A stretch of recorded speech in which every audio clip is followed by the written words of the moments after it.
Ricky Perry was saying it's about to be a big fight for money and land. That's what Ricky No, Perry just said. yeah, black folk ain't gonna be in that fight.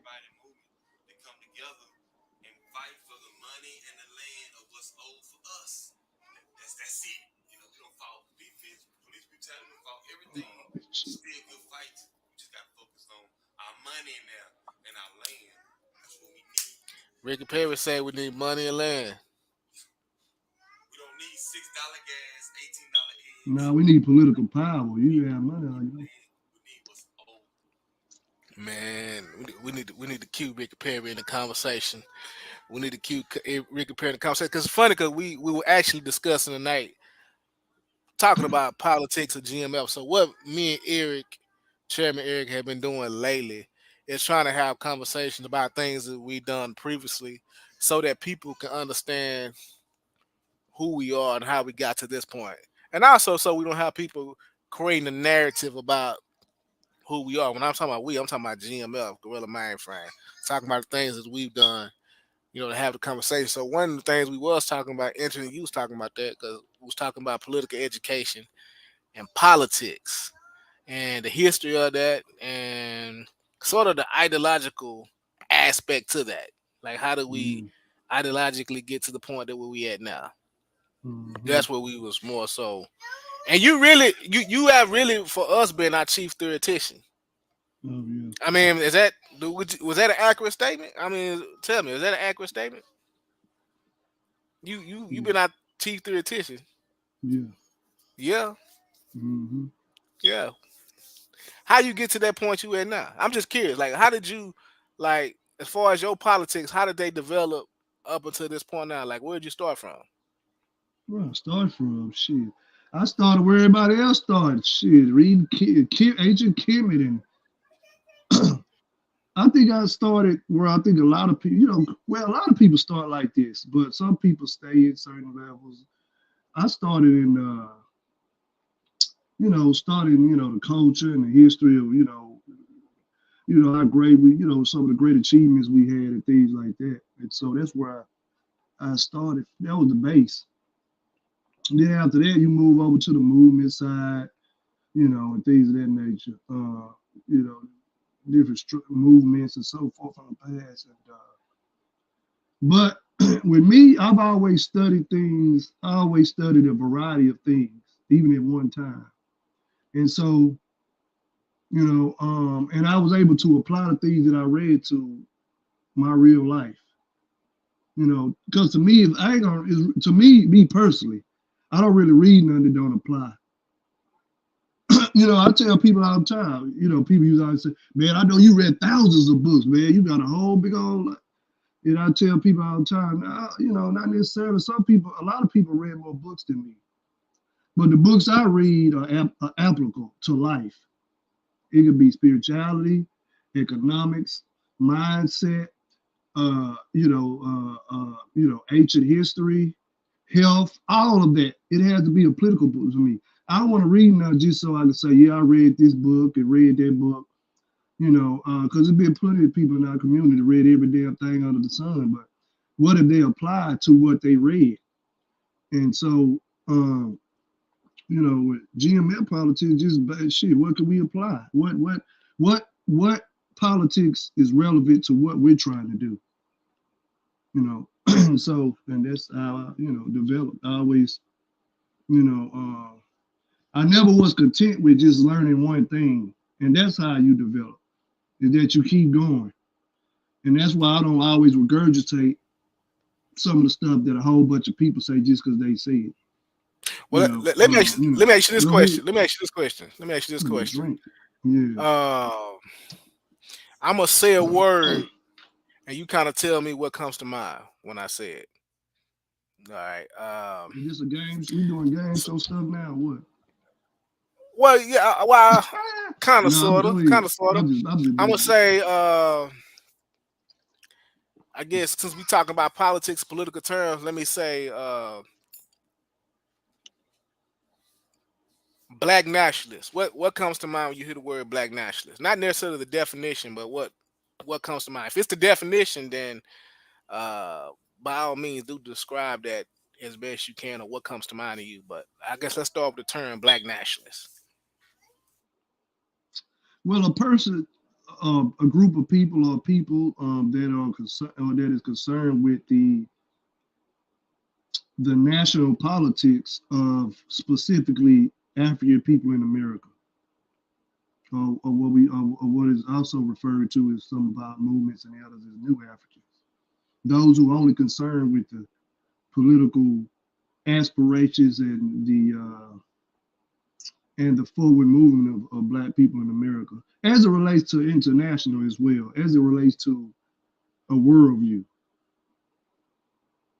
That's generally what I think of black. Well, that's historically what I think about when I hear black nationalists. Could you give us? But if I hear black nationalists if I hear the word black nationalists mentioned on a podcast or at some kind of meeting, I don't think of it that way, because that definition I just gave had been taken to a different, having a different spin on it.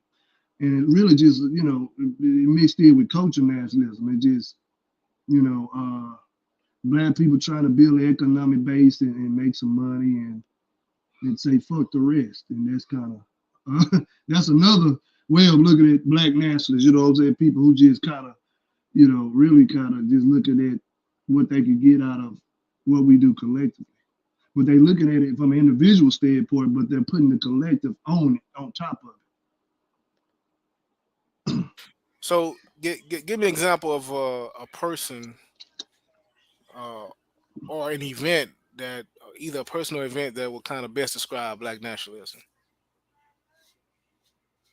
In your opinion. You mean when you say best describe nationalism?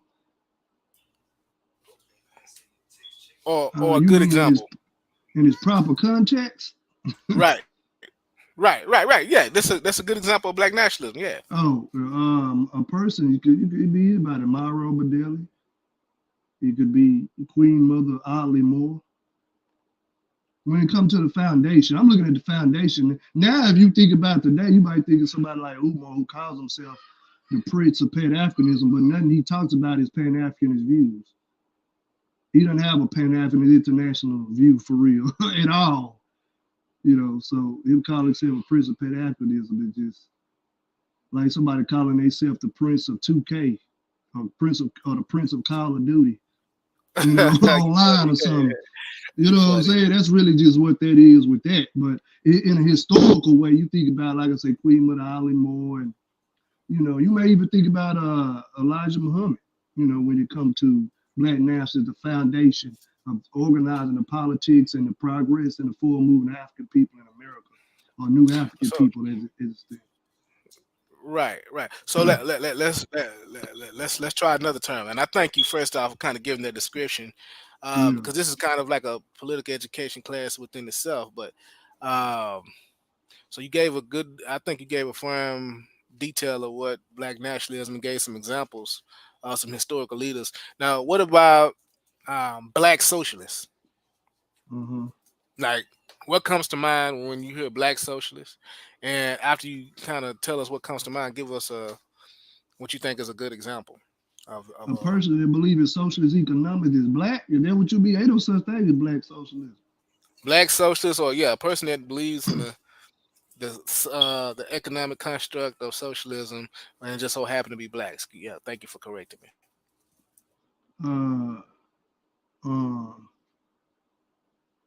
Kwame Ture. But I'm gonna tell you, let me give you a real example. I'm gonna give you an example that nobody ever talks about. When I think of socialism, I said Kwame Ture because he was pushing that a lot, and Bendel and all those came under, they all came under the great what I call a real first black president, the great Kwame Nkrumah himself, and they fall in line under that, which what motivated them to push the Pan-Africanist internationalist movement. But a person I think about when I hear debates about socialism with people who consider themselves black nationalists, but they're really not. They're they're even under the Umar pyramid, right? Right. Umar, talks about black issues, black psychology, black relationships, all these kind of things. He had criticism of people like Deion Sanders, they came from HBCU Hey, culture he and did things go like hard on that. Dion. He did go hard on Dion, Yeah, so man. he talked about that. But the people I'm talking about is even under his pyramid. They think they black nasties, but they're not even on that level. So, when people debate about socialism and, things, even when I heard people who are supposed to be conscious talking about socialism in a way of it's something that hadn't been successful or something that is outdated or just something that's just not outdoing capitalism because they look at the conditions of people around the world or they look at a certain example or China or whatever, even though China considers itself communist, right? Even though in true communism, there is no state, but they got a state. So, but when I hear these debates about socialism, the first thing I think about is a pharaoh, but we call her queen, but she was a pharaoh, one of the few women pharaohs in ancient Kemet. Queen Hatshepsut. That's a different one. I know it is. A lot of people don't think Okay. about that. When they think about socialism, they think about white folks that is atheists that don't believe in God. They think about China and Russia and the Soviet Union, or just Russia independently after the fall of the Soviet Union. They think about these people. But when I hear these debates about where socialism is and who it come from, and it ain't black, it ain't this. Socialism is the blackest shit ever because one of the people that led a socialist base or socialist structure in the world's history was Queen Hatshepsut, Pharaoh Hatshepsut of the fifth pharaoh of the 18th dynasty in ancient Kemet, what people call Egypt today. That's her, and check this out. And the thing about this is when people say, well, socialism, now of course in that day it wasn't called no damn socialism. It wasn't called this, right? But this is when people look at what's a real socialist goal, whether it's anarchist socialism or just basic, the base of socialism, whatever you think about, the ancient or the past form of it was in the form of the 18th dynasty, the fifth pharaoh of the 18th dynasty led by Queen Hatshepsut. So when somebody say, oh, they successful, people are poor, you won't be able to buy beans off the lot and shit like that. You can't buy a billion socialists, whatever the fuck people say about these things and say it ain't so successful. But I always have to correct people to say it had been successful. It just wasn't called socialism, but a socialist structure was in the 18th dynasty under Queen Hatshepsut. And guess what about that? She is one of the most successful pharaohs in the history of ancient Kemet. Queen Hatshepsut, and she had a socialist structure. The reason I say that because it was a balanced economic structure when she was the head of the government. The people were most satisfied, right? You had less inequalities than damn near any other pharaoh in history. That's the base of capitalism is slavery and inequality, ongoing. So Queen Hatshepsut cut that shit out, right? Because a lot, when we think about movements and stuff, we start with, the 1940s and 50s, whatever. It depends on how politically educated you are. But movements go way back to ancient Kemet and even in ancient in the empires of Western, Southern and Western Africa. The first worker strikes, you had them in West Africa. You had them in ancient Kemet. We got labor strikes and a big labor movement going on right now. It's very significant to the capitalist structure and the capitalist corporations. And so, but the labor movement started back then. People don't know. We think we just laying around beating drums, practicing politically, be smoking herb, and you know what I'm saying, things like that, doing the dances all day and be meditating in the pyramid for 2 hours, and then we come out and have some vodka. That ain't how that. I ain't saying we didn't do that, but I'm saying we had structure, we had a way of life.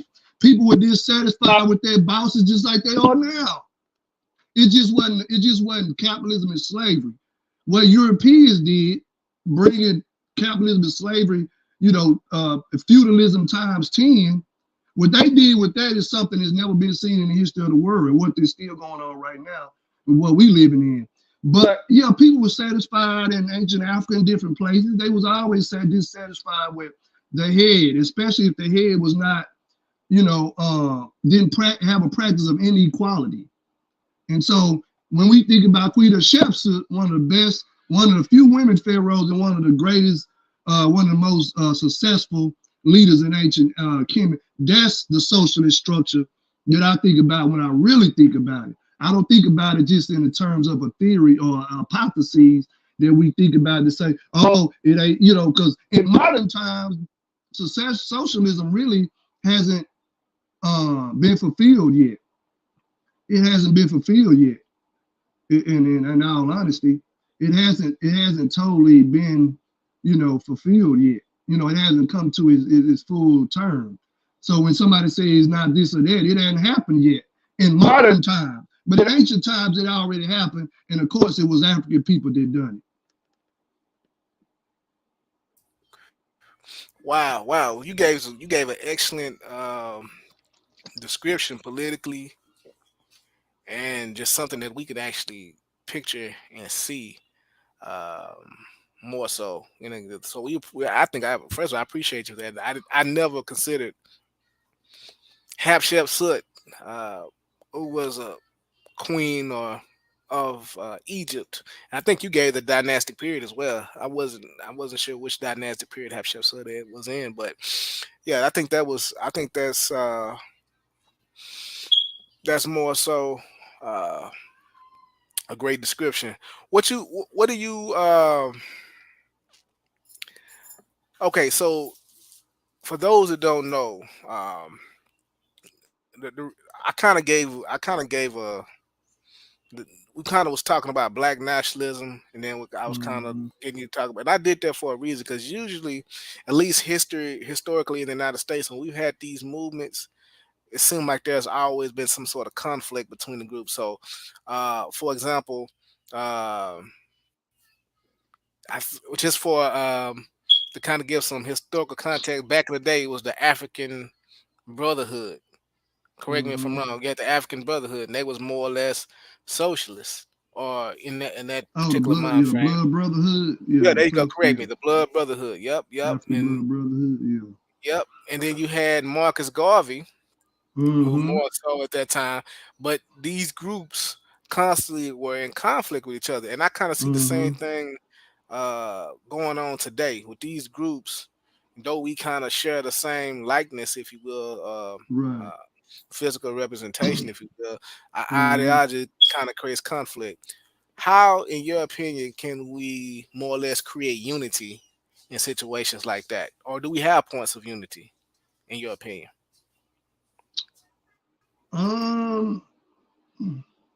It's not as much personal unity as it should be. I think a lot of times we're not looking at, well, we're not operating from a place of competence. We're operating in a place of favor. Who I like the most. I like this brother, this comrade, I like this comrade, or whatever. I like this brother or sister. So, I rock with them, And so, and that could be, I can go plenty levels with this, but that could be dangerous, because when you talking about a whole structure that's hell bent on destroying your way of life or sabotaging it, especially if you're rocking the boat, if you're not going along to get along, they're hell bent on sabotaging your whole forward, your whole movement and progress in life. And when you got a structure that's doing that, you need all of the unity you can. You ain't got time for, oh, is she popular? Is he popular? Do I like what they did when they did that patrol? Do I like what they did when they did that program? Did I like the way the brother looked at me? All these old petty things. Man, I'm very observant, so I know this exists. I'm a very realistic person. The reason I know I'm realistic about myself first. I believe in real self-accountability. So I don't look at everything like I'm a victim and everybody else is a devil. So I'm not able to observe not only myself, but in others and what they really feel. Okay. And so we know when we struggling to get support for other comrades that they might not be well liked. But if we look at their resume alone, but we should get all the damn support that they can muster, right? And so I'm saying that it's not as principled as it should be. Too many, too much pettiness going on. But we do have some points of unity. With that being said as well, and people organizing and coming together to consistently support each other's movements, and like us, we dialogue with people and even organize with people across the country and things of that nature. We went to a conference in June in Atlanta, and that was pretty good. We had some positivity to come out of that, and you had some bumps in the road with that, but it was productive, and so we have points of unity. But if you have a person that have self-accountability, that means you have a self-analysis, right? See, back in the day with Garvey, when you talk about Garvey and W.B. Du Bois, African Blood Brotherhood, all these people, they compete with each other. They looking at this thing like a competition. And the reason being because you looking at it like, well, which is this going to influence the masses? I don't want black nationalism to influence the masses more than I want socialism to influence the masses. Or I don't want, the talented chimp mindset to be outdone by, socialism or whatever. And so people looking at it from that standpoint. And I understand it because you feel like one is greater than the other. You feel like that we should prioritize the big picture. And I feel like that. We should prioritize the big picture as opposed to these little small things, you know what I'm saying? But that don't mean that I don't have any points of unity to deal with somebody else that's on that level. But the thing is, we have to learn how to put it all together. And the thing is, we are not going to disagree on the end goal, but as much as it's possible should agree on the end goal, because history is the most qualified to reward our research. If people do the real research and get their head out of their ego, then we will see the bigger picture. And we'll know that, hey, your contribution is this. This is your division of labor. This is your division of labor. Your contribution is this. And we're fine with that. But but in that time, and even in our times, we have people competing with each other. And I'm not trying to make us sound like no angels, and I ain't saying, but the thing is that, I feel like people feel like they were competing with us during our time. And I ain't saying our time is up, because we still young, even though you see a little gray on my beard. We still young people and stuff like that. But like even now, but throughout the years, you see people, I feel like it was a competition, but I never felt like we were in competition. Speaking of GMF, we were in competition. Or even when we was in the Malcolm X grassroots movement, or George Ash University, or whoever, I don't feel like we were in competition with anybody. Not in my mind. Because I'm thinking about the end result. I'm not thinking about the process of it. I'm not thinking about, yeah. You know what I'm saying? We're not trying to do that. You know what I'm saying? Because even though the Army, even though the Marines, the Marine Corps, they got names for all these other divisions. The Air Force is Chair Force, Army is not really Marines. They got these names. In other words, saying the devil dogs are the true grunts. These other motherfuckers, they don't put in no real work. But even though they have these internal jokes and these internal things that they talk about throughout the history, they still are all one. They're together. And they got bumps and bruises on the inside that people don't know unless you were part of that. But they still work together. What they work together for? To ensure the security of capitalism, imperialism, and slavery. Domination of other people's politics and resources. They all work for that. I don't care if you went to the Army because your mama kicked you out, or you hated the house, or you try to get some money. And all of that is true. All of that is reality. Some people not going in the military because they want to be a goddamn patriot. But despite what you're going for, the structure ensures that your interest is to protect capitalism, imperialism, and slavery. Point blank. So with our movement, you may not be feeling, that group da. But what we do is we find something that we disagree on, and we say, them niggas over there, and them niggas follow them white man socialism, or them, they follow that old, They want to talk about white folk all day, whatever the hell it may be. And so, but we don't find anything applicable that we've read. Again, going back to what the hell you read, what you read shit for. You listen to Malcolm X speeches all day just to do it. Shit, you might well listen to 2 Chainz all day. What's the difference? You say, well, Malcolm was on something. But Malcolm may have been on something. But Malcolm is an ancestor now. He in the spirit world, or where he maybe he's reincarnated. But Malcolm X himself is transitioned already, due to assassination. So what are you gonna do in your day and time? What are you gonna apply to the process that Black people need? What are you gonna do? So that's what we gotta look at when we think about these things. We gotta stop being petty and egotistical. That's what keeps us from doing what we have to do. Is those things, and I just feel like, hey, we still have that gap, but if we learn how to put it all together, and that's what we discussed on that one call when we was talking about who influenced us. That's why I mentioned all those different people, Ben Daly, Chuck Wade, Matulu Shakur. We put it all together. I didn't think that, what Ben Daly did was better than Matulu, or what Matulu did was better than Chuck Wade, or whatever. They were all one and the same for me, because everything they did and pushed, we need as a people. Not only locally, regionally, and nationally, but internationally. And that's just how I look at it. And I'm not saying people should just necessarily look at just my view, but we should all look at it as the end goal, to get totally free, to be free. We should already be free spiritually. That's up to us. That's nobody should be able to take your spiritual understanding from you. But as far as economics and politics, we should try to be totally economic and politically free as a people from outside influence. And even amongst each other, we should have freedom. And of course, we can talk about that, another time, dealing with different levels of socialism and autonomy and things of that nature. But yeah.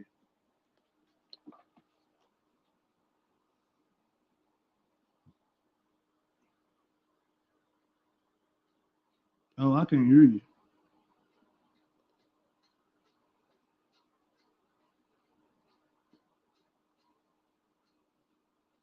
No, I can't hear you now either. Oh yeah, you can't hear me now. Now you can hear me. Yeah, Uh, yeah, yeah. so you talked about Ben Daly. Mm-hmm. Uh, what does Ben Daly come on your timeline in terms of your revolutionary development? Because and tell us who Ben Daly, because a lot of folks don't know who Ben Daly is.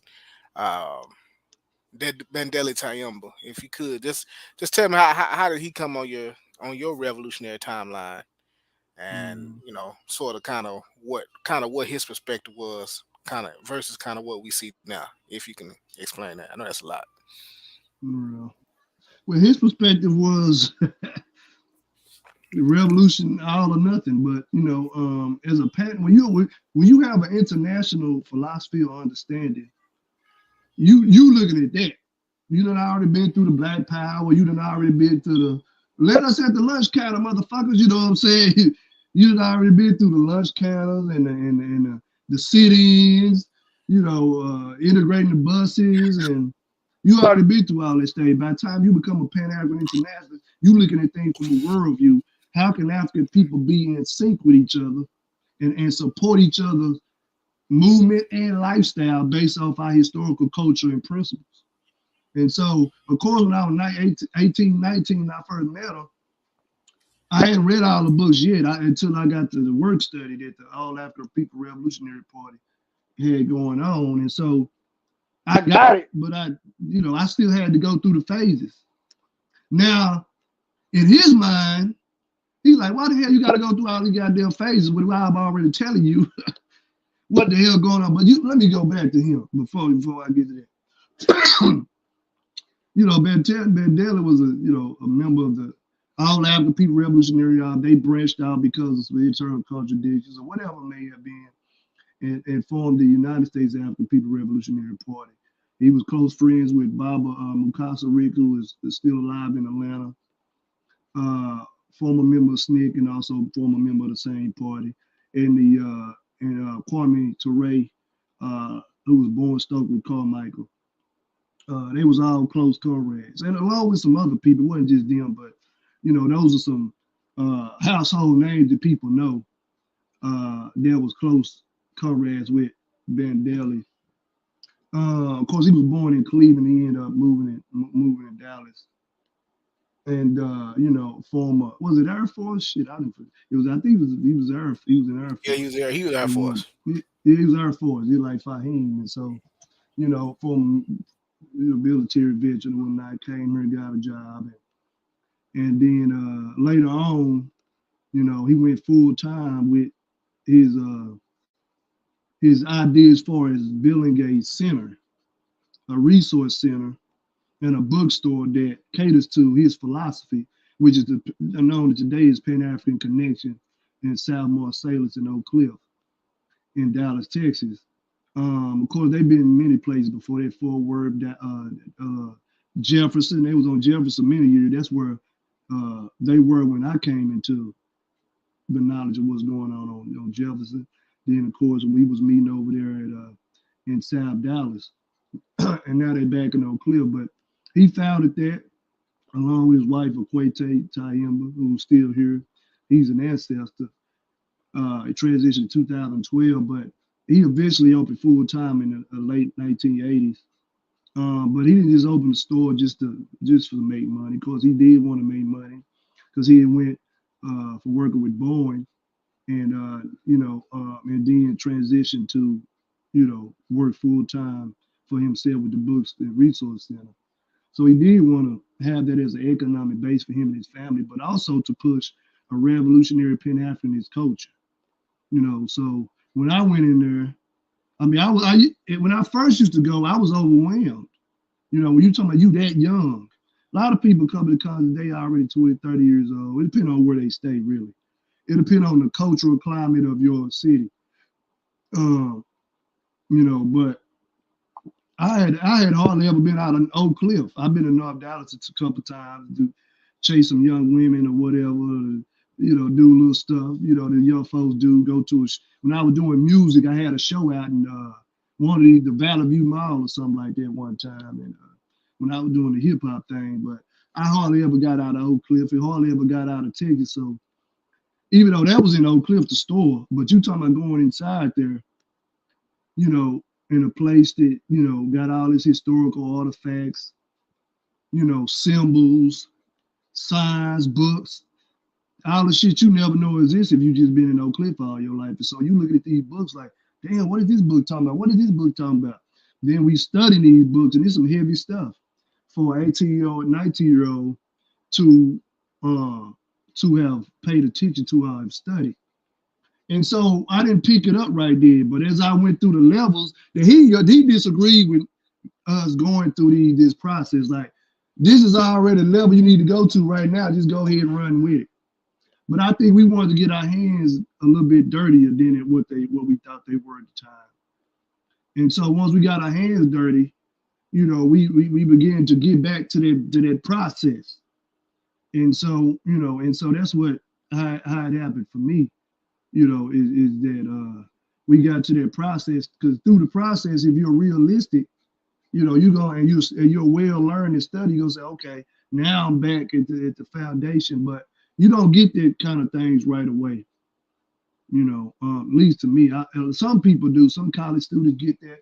You recruit college students and they run with it. But I needed a little bit more development, and then and so that's how that happened for me.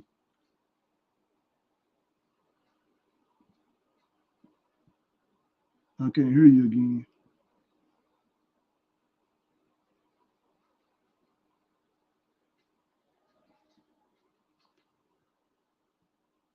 Yeah. So I think I was agree with you 100% on Bandeli for sure. Hmm. Uh, yeah, I agree with you 100% on Bandeli. That's exactly who was you. You remember them days we would go and this kind of describe what we were doing, at least from my perspective. We would go sit at one of those big long tables that they had, and folks would be on one side and both sides of the table, and we read those packets. I remember Yeah. all that information on W.E.B. Du Bois. A lot of Hmm. it was some Du Bois information. that we was reading, but we also read some Garvey stuff too, though. So I don't want Yeah, nobody to think that we were just on some Du Bois type stuff, and that's what we was put on. Now we was reading Garvey stuff too, a ton of it. That's mainly what I remember most about Bandela. He yeah, would do the being class. and being rich, been sweating in that damn upstairs, Oh sweating yes, upstairs, reading them damn book. But yeah, yeah, everybody had to get their analysis and things like that. That's where I learned how to open myself up and talk and discuss and give myself criticism. That's why I learned that, and that was good. That's why later on, criticism wasn't nothing for me. I learned how to. I didn't know how to do it at first, how to really just what I was doing. But later on, you understand what constructive criticism is and things of that nature, and it become a good thing as opposed to, oh yeah, I hate. That's what pisses me. I ain't gonna even say pisses me off, but it kind of irritates me about in this day and time is that every damn thing you say about a joke is hating, especially if they got some economics. We done got so petty and so whitewashed that if somebody got more status than you automatically hating on them. And I have to remind people all the time. And I'm not a certified, I don't have to be certified because I was talking about some of the greatest men. We just mentioned one of them right now. But I could name all the great men that I met in my life, and they more qualified than any of your damn doctor, psychiatrist, therapist, whatever hell you go see on a weekly basis. They more qualified, and then your favorite president, they more qualified than them. As far as the way I see it, as far as helping young men and women be for real about life, so I'm not certified in psychology and things of that nature. But however, what was my point? I done got on my point. Um, what was I'm trying to get back to this point here.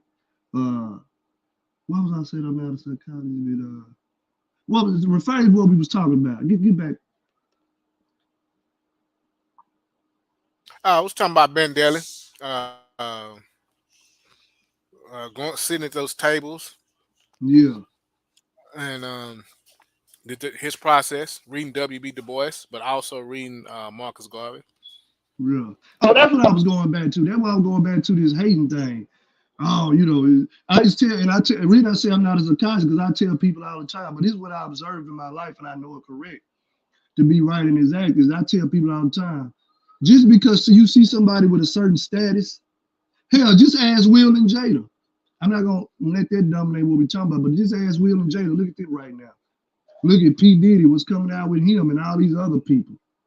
Just because somebody have a certain economic and social status don't mean shit. A lot of these people are depressed and they feel alone. If they don't feel alone, they doing too much shit, they getting caught up, they got all kind of problems, and some of them have low self-esteem. This is a real fact. Money can't buy your self-esteem. Now, money can help you feel good because you can go places, you can do things that you couldn't do when you was in the projects. But they don't buy your self-esteem and self-confidence. I know people with money without a shadow of doubt they got low self-esteem. So when people say, oh, you hating because somebody got more than you, that don't have nothing to do with nothing, right? And so, we learn how to deal with constructive criticism during this revolutionary process. So when somebody come at us and say, yeah, well, during y'all meeting, I thought y'all could have done this. People used to do that sometimes. We had a public meetings and they'll say they get a criticism. But y'all never knew because I didn't come to you and say, man, y'all fair, this dumb motherfucker gonna tell me. You know what I'm saying? Like, I took that constructive criticism and dialogue with the people because that's what real leadership do, or real representation. That's what you're supposed to do. Even if it's something you don't agree with, you talk about it in a humane way as a person of service. Okay, I'm here to serve you. What was your criticism? Okay, da da da da da da da da. Just like if you are the manager at a store, they say somebody say you ain't cook my fries right. You don't throw the fry at them, say motherfucker, eat it anyway. You know what I'm saying? So when you learn constructive criticism, you learn that every time you receive something in life, you're not a damn victim. It's not about, oh, they hate. All the people some of the people that didn't like us, I didn't consider all of them haters. I really didn't. They could actually be hating on me. But I never looked at it like, oh, they hating. I looked at it like it may be an ideological thing, or it may be something that we do that they don't like, right? But I didn't look at it like it's hating, like I'm supposed to be, like just because somebody say something about me, it's some damn hate. It don't have to be hate. It might be legitimate. If I examine it, it might be legitimate. Or it might be just something that, some grudge somebody got. It's not for me to say, but learning constructive criticism at a young age helped me how to push constructive criticism and how to take it. Because it's not an easy thing, right? You know what I'm saying? Sometimes somebody criticize you, like you try to be funny or, the hell with you, and it become an argument or when you want to fight or whatnot. And I didn't always take it as good, but I'm just saying that through this process, you learn how to be a true representative and a leader by understanding what constructive criticism is all about in your personal life as well as in the community. But going back, I want to go back to W.B. Du Bois, where you say when people think we get stuck on W.B. Du Bois. That World in Africa, that's one of the greatest texts I ever read to this day. I don't give a damn who he wrote it, but the reason he was able to break all this stuff down. What's the name of it? The World in Africa. That's the W. Du Bois book we were studying at Penn Africa. That's a great book. I recommend that to, well, depending on what level you are. But when, these are your WD. First of all, you have to give credit where credit is due, even if you don't agree with everything a person does. We must understand. To me, this could just be opinion, but if somebody want to talk about this later on, we can do it. But to me, W.B. Du Bois is the greatest intellectual in American history. First off, yeah, white, black, brown, yellow, pink, whatever. He's the greatest intellectual in American history. And so when you talk about that world in Africa, that puts so many things in context, all of those facts and history in it, man. Yeah, how could you not read that? But I just wanted to put that out there. You said you didn't want nobody to think we was choosing WB over Garvey and all this old stuff. That wasn't what those work study was about. In fact, we probably lean more toward Garvey than we did W. Du Bois. But that World in Africa, one of the greatest texts, and W. Du Bois, no matter what we feel about his philosophy or how he may have, been, tripping with other people in the movement and things of that nature, he's the greatest intellectual in American history.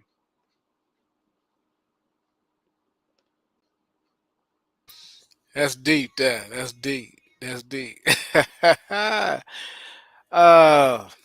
What part, in your opinion, does Malcolm X play in any of this? Like, I hear folks in the movement. Oh, you've heard it too. I know. They credit Elijah Muhammad, or as some would say, the Honorable Elijah Muhammad. They credit him with the development of Malcolm X. Oftentimes, do you think that's proper, or do you think that maybe his parents, who they say were Garveys, may have had more of an impression, at least initially?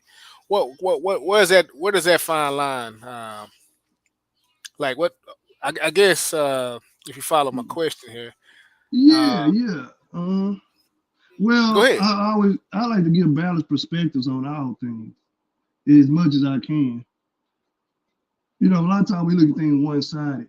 If you're looking at it from a Nation of Islam member standpoint, a person that actually follows the teaching of Elijah Muhammad is told to him by Master Farad Muhammad in 1931 until he left. If you're that person, of course, Elijah Muhammad taught everybody what they Farrakhan, Khalid, Wardeen, whoever you want them, all of them. He taught them all everything they know.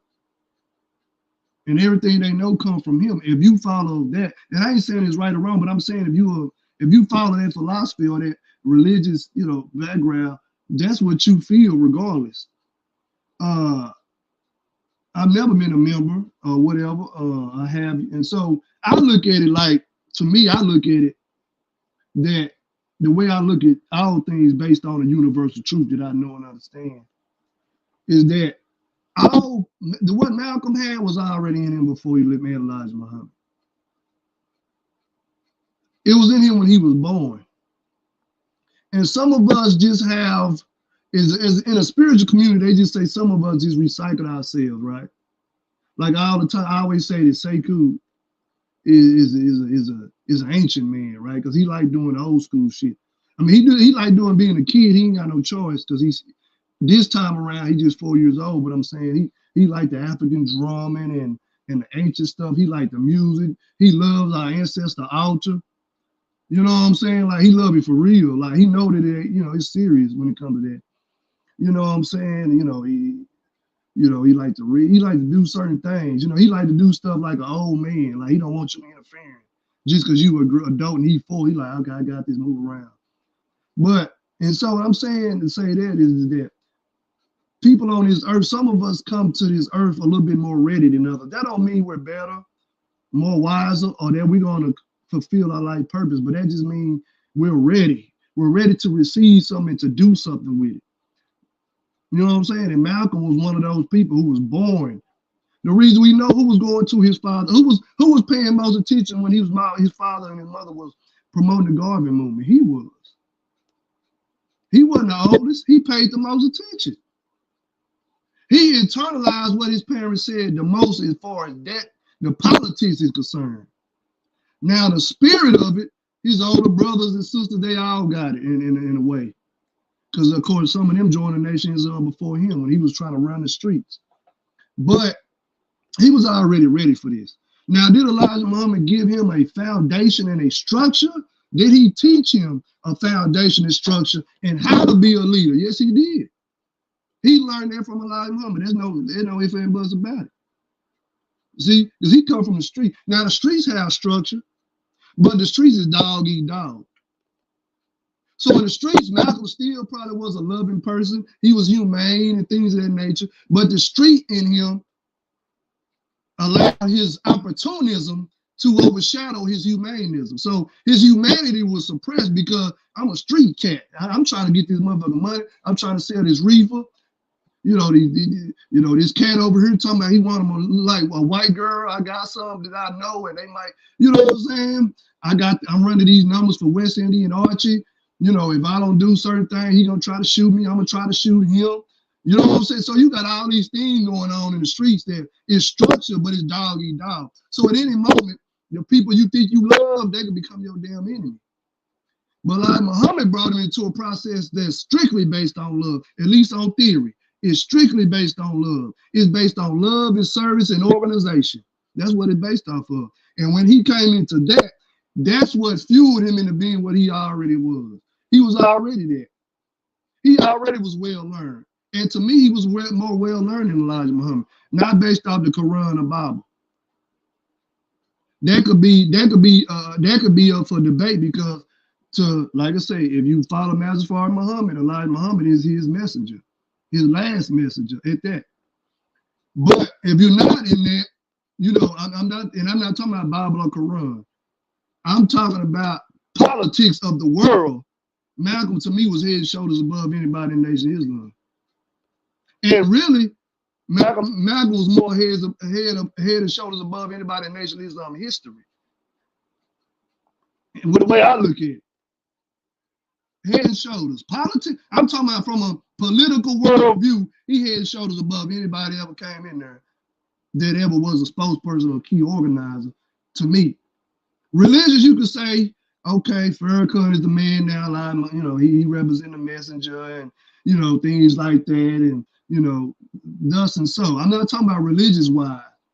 Religious-wise, you know what I'm saying? But politically-wise, political international understanding and having a worldview of what needs to be done and what moves to make and who to connect with, Malcolm X was head and shoulders above anybody, including Elijah Muhammad. But did he give him a foundation and a base to organize and to structure what he already had him? Yeah, Elijah Muhammad gave him that. Man, that was a pretty good answer. Hey, that was on point. That was that was on point. Hey, I guess. Oh wow, that was pretty good. That was pretty good there. So we talked about Ben Delhi because I felt like Ben Delhi was important. What level of influence do you give the culture? Well, I guess what I mean by that, specifically the music. Like a lot of people right now are talking about hip hop turning 50 years old. Like that's what we're hearing now. We've been hearing at least now. Yeah. I guess it started in Mm-hmm. 1973. I guess. Yeah, with Cool Herd in the Bronx, all the DJs in the Bronx. Yeah. Yeah. What influence do you think music has played in terms of our revolutionary struggle? Oh man, music. Listen, in political education, in the politics of the world, when we study, we understand this. The ideology of the community, the environment, and the structure of a society is based off the ruling class. Is the ruling class the working class, meaning the masses work together to, whether they have a state to represent the people or just the masses, represent local chiefs and leaders and things like that, and mothers who are, I'm talking about some autonomy type stuff now, but I'm saying if that existed, whether it's them or that, but the ruling class dictates how everything is looked at in society. And reason I say this because it goes in what I'm finna say is that hip hop influenced the revolutionary movement just as much as Malcolm and Farrakhan. Farrakhan was going around speaking in the late 80s and 90s, firing people up. But guess what? That hip hop, if it wasn't for that damn Public Enemy, even the NWA, even though they weren't political, anybody maybe, but Professor Griff, but What about Cube? I was gonna say with NWA.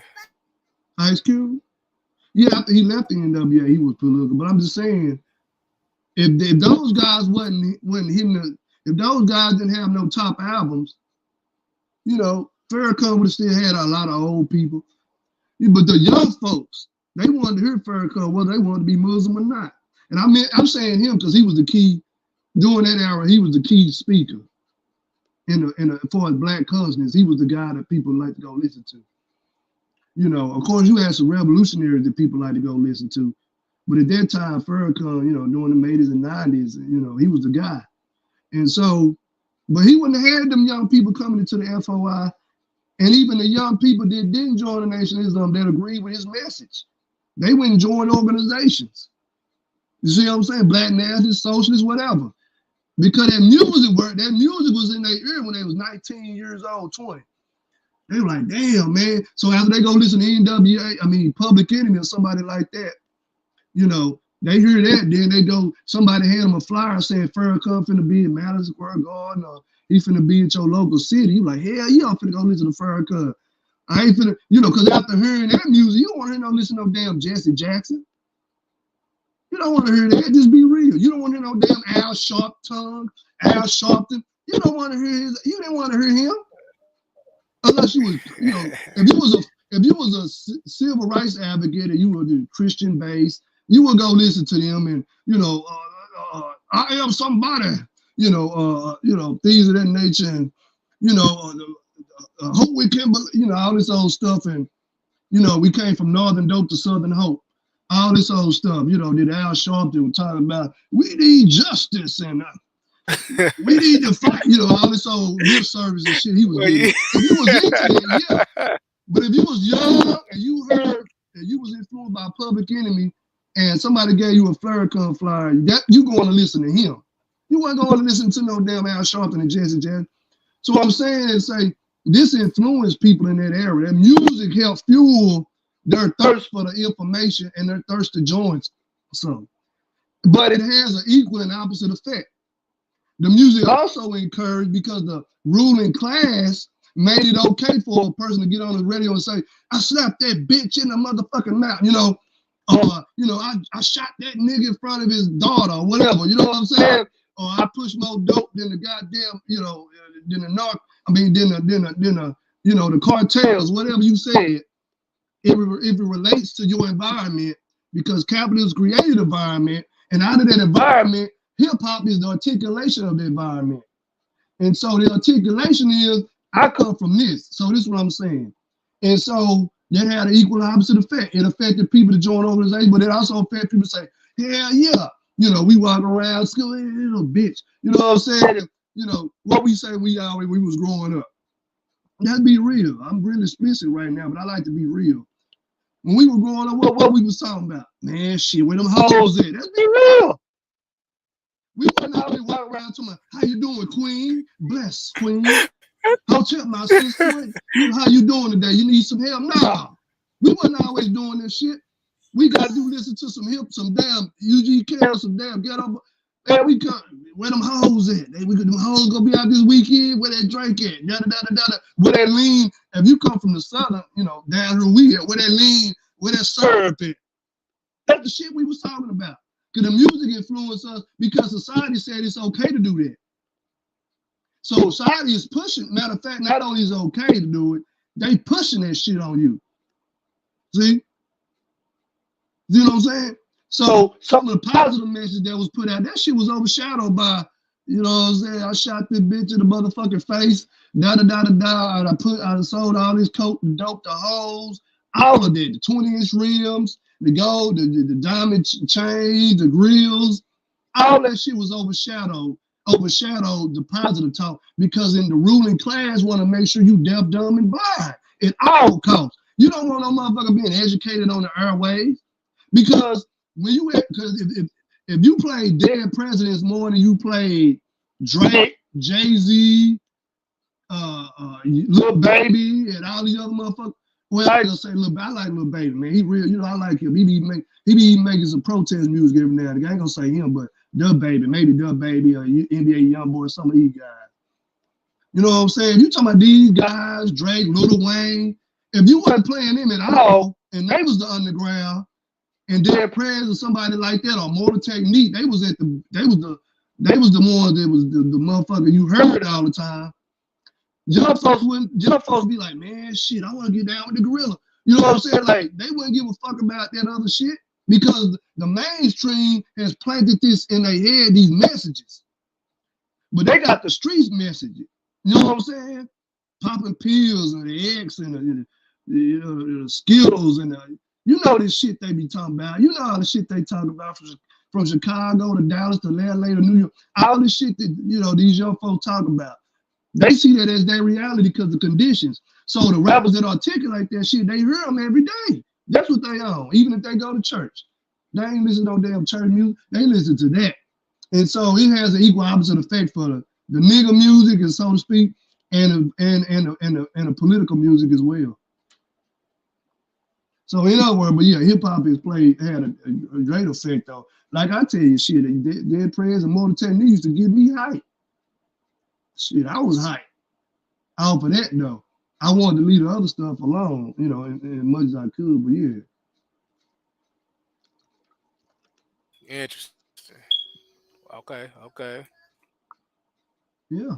You don't hear how often do you hear NDRE on these goddamn radio? And who else? All others. Not often. Vivian Wapale. She's a good artist. Vivian, all these type women. Jill Scott, you know what I'm saying? I mean, all these type of people, as far as the women. I'm speaking of the women, because now the women, they getting down and ratchet. They just ratchet as the men.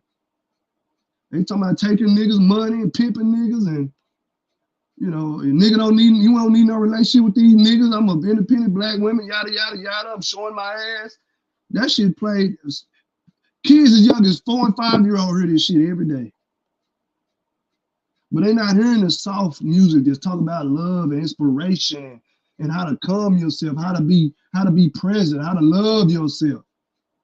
They listen to this other materialistic shit, so they judging their life based off this. But that's the ruling class that can push this. Because the conscious working class is not in power. So we gotta hear that shit all day. 5-year-old, you gotta tell them to turn the radio off and all these old sort of things. Wow. Okay. Well, we got a mouthful in tonight. I didn't want to take it too much further. I just wanted to kind of talk about GMF history, politics, hip hop, and organizations, and kind of talk to you, and just kind of see where it leads to, really, because obviously you touched on a lot that just kind of went its own way, really, is what I'm trying to say. So that's a beautiful thing. So if you can, like, share, and subscribe to the channel. If you can, like, share, and subscribe. And we're gonna continue these political conversations because we think this is very important. Chairman Erick just broke down a lot of information.